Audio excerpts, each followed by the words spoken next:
Hello everyone, আশা করি সবাই ভালো আছেন। আমরা নতুন একটা টপিক নিয়ে আজকে চলে এসেছি। সেটা হচ্ছে বাংলাদেশ এবং ভারতের সম্পর্ক কি উন্নতির দিকে যাচ্ছে কিনা।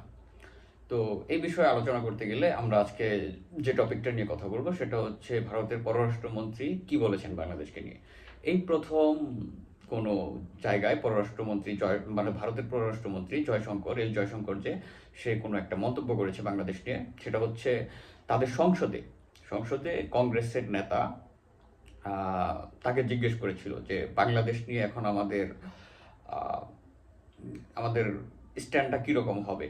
তো শুরুতে আমরা এই ব্যাপারে একটা কথা বলি, সেটা হচ্ছে সমকালে আমাদের যে পত্রিকা সমকাল পত্রিকায় এ নিয়ে একটা নিউজ হয়েছে। সেটি হচ্ছে নিউজের প্রথমেই হেডলাইনটি যেটি ছিল যে বাংলাদেশ নিজের স্বার্থেই তাদের সংখ্যালঘুদের ব্যাপারে পদক্ষেপ নেবে বলেছেন জয়শঙ্কর। এটা হচ্ছে নিউজের হেডলাইন। তো হেডলাইনে যখন ভিতরে পড়বেন তখন কংগ্রেসের নেতা মনীষ সে জিজ্ঞেস করেছে এই ব্যাপারে। তখন জয়শঙ্কর বলেছেন যে বাংলাদেশে যে সংখ্যালঘুদের উপর আক্রমণ ঘটছে এটার যে অনেক নিউজ পাওয়া গেছে, এটা নিয়ে ভারত অনেক উদ্বেগে আছে। তো ভারত উদ্বেগে থাকার যথেষ্ট কারণ আছে, এটা তারা বলেছে। কিন্তু আসলে উদ্বেগের থেকে প্রোপাগান্ডা বেশি, এটা আমরা জানি তাদের মিডিয়া কিভাবে বাংলাদেশ নিয়ে প্রোপাগান্ডা চালাইছে। আক্রমণ যে একেবারেই হয় নাই এটা না, আক্রমণ হয়েছে, কিন্তু এটার আসলে দুইটা দিক আছে। একটা হচ্ছে সংখ্যালঘু এই কারণে তাদের উপরে আক্রমণ, আরেকটা হচ্ছে পলিটিক্যাল কারণে। পলিটিক্যাল কারণটা হচ্ছে যেসব হিন্দু আওয়ামী লীগের সাথে জড়িত ছিল তাদের উপর যে আক্রমণটা হয়েছে সেটা কিন্তু কমিউনাল অ্যাটাক না, মানে ধর্মীয় কারণে আক্রমণটা হয় নাই, সেটা হয়েছে আওয়ামী লীগ করার কারণে। এই আক্রমণটা কিন্তু কেবল হিন্দুদের উপর হয়েছে তা না, মুসলমানদের উপরও হয়েছে। সো এই ব্যাপারটা আসলে সংখ্যালঘুদের উপর নির্যাতন এটা পুরোপুরি বলা যায় না, কিন্তু সংখ্যালঘুদের উপর যে একেবারে আক্রমণ হয় নাই এটা বলা একটা মিথ্যা কথা হবে। কারণ হচ্ছে কিছু মিসক্রিয়ান্ট থাকে 5ই আগস্টের পর যারা হিন্দুদের উপর কেবল তারা হিন্দু এই কারণেই আক্রমণ করছে, এরকম কয়েকটা ঘটনা ঘটতে পারে। তবে বেশিরভাগ যে ঘটনা সেটা হচ্ছে পুরোপুরি পলিটিক্যাল। এখন জয়শঙ্কর যেটা বলছে যে এই দিকটা অনেক ইম্পর্টেন্ট, যে বাংলাদেশের আলাদা রাজনীতি আছে, তাদের উত্থান পতন হইতেই পারে। তো আমাদের এইদিকে দুই পক্ষকেই আসলে সচেতন পদক্ষেপ নিতে হবে।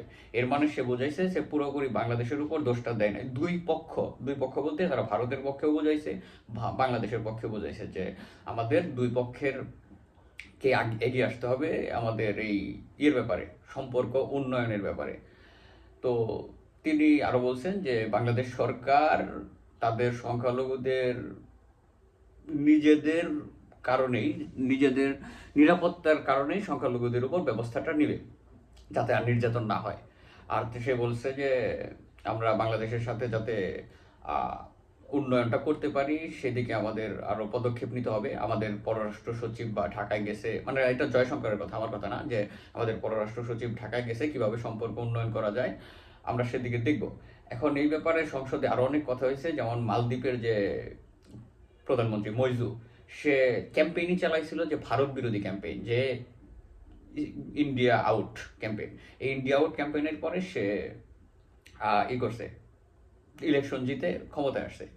এখন কেবল মালদ্বীপে না, শ্রীলঙ্কার যে প্রধানমন্ত্রী সেও অনেক অ্যান্টি ইন্ডিয়ান কথা বলছে। তারপরে নেপাল, শ্রীলঙ্কা, মানে আশেপাশে সবগুলো দেশই মোটামুটি অ্যান্টি ইন্ডিয়ান মানে স্ট্যান্ড নিছে। এখন তাকে যখন জিজ্ঞেস করা হয়েছে সে বলছে যে পাকিস্তান আর চায়না বাদে বাকি সবাইকে আমরা প্রতিবেশী নেইবার ফার্স্ট পলিসি চালাবো। আর একটা, মানে এখন আমার ধারণা তারা তাদের ফরেন পলিসি বাংলাদেশের ব্যাপারে এটা চেঞ্জ করতে চাইতেছে, যে তারা কেবল আওয়ামী লীগের উপর ডিপেন্ডেন্ট এরকম না হয়ে তারা অন্তর্বর্তী সরকারের সাথে কাজ করার একটা আগ্রহ আপাতত দেখাইছে। এটা জয়শঙ্করের কথায় বোঝা যাচ্ছে।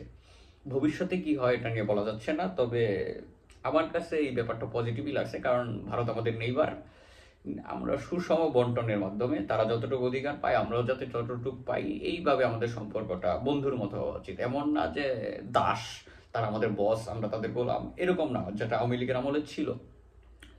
তো জয়শঙ্করের কথা আমার মোটামুটি লজিক্যালি লাগছে যে তাদের উচিত বাংলাদেশের জনগণের সাথে সম্পর্কটা উন্নয়ন করা।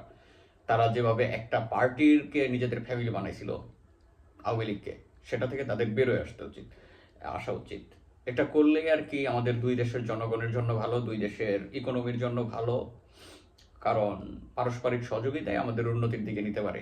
এই কেবল তারা যদি খালি হাসিনাকে ব্যাক করতে চায়, ব্যাক করাইতে চায় বাংলাদেশে, এটা তো আর সম্ভব না। এটা আমার ধারণা তারা বুঝে গেছে এবং এই কারণেই তাদের পররাষ্ট্রমন্ত্রী এই কথা বলছে যে হাসিনাকে ব্যাক করানো আর সম্ভব না। তো তাদের এটাই ভালো যে বর্তমান যে সরকার, অন্তর্বর্তীকালীন সরকার ডক্টর ইউনূসের, সেটা তার সাথে ভালো সম্পর্ক গড়ে তোলা, ভবিষ্যতে একটা ম্যান্ডেটেড ইলেকশনের মাধ্যমে ম্যান্ডেটেড যে সরকার আসবে তাদের সাথে ভালো ব্যবহার, ভালো সম্পর্ক, এভাবেই ইন্ডিয়া বাংলাদেশের সম্পর্কটা আমার ধারণা উন্নতির দিকে যেতে পারে। এছাড়া আওয়ামী লীগকে যদি তাদের ব্যাক করানোর আর কোনো ইন্টেনশন থাকে, সেটা আসলে বাংলাদেশে আর সম্ভব না। ধন্যবাদ সবাইকে, ভালো থাকবেন।